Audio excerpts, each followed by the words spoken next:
Okay, so you could look at this question and assume that this gentleman is being like facetious and being haha funny, but he might not be.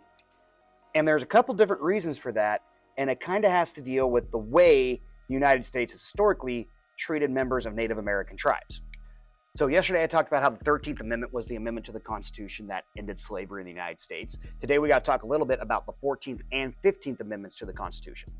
The 14th Amendment is the amendment which grants all people born in the United States equal protection under the law and makes all people born within the borders of the United States citizens and all naturalized citizens.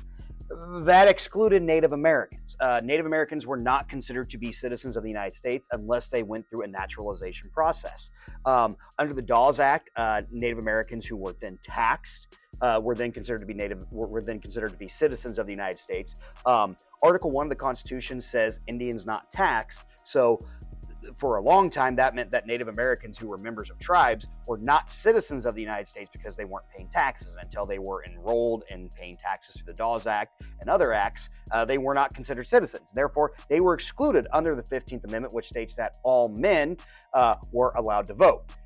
Because of the Supremacy Clause in the Kansas Constitution, you cannot have a law that violates constitutional law at the state level. So even if you have a state that excludes certain groups of people from living there because of the 14th Amendment, because of its passage, those laws will become null and void because they're unconstitutional.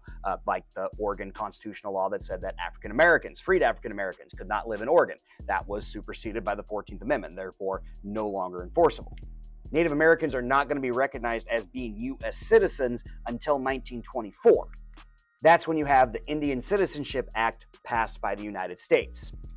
So until 1924, until that act is passed, depending on what your heritage was, if you were a Native American or if you were a Native American from Mexico or other places where you claim Native heritage, you could be excluded from the right to vote because you were not a naturalized citizen. You were not a citizen born in the United States. You were a member of a Native tribe, which would have excluded you. Today, those are all not true. Since those acts passed, we have greatly expanded the right to vote to all U.S. citizens. Anybody who has birthright citizenship and meets the requirement to be a voter, you're allowed to vote in Kansas and almost every other state. So yeah, there you go. This was actually a really cool question. I got to talk a lot about the Constitution. I like that. Have a great day, everybody. Peace.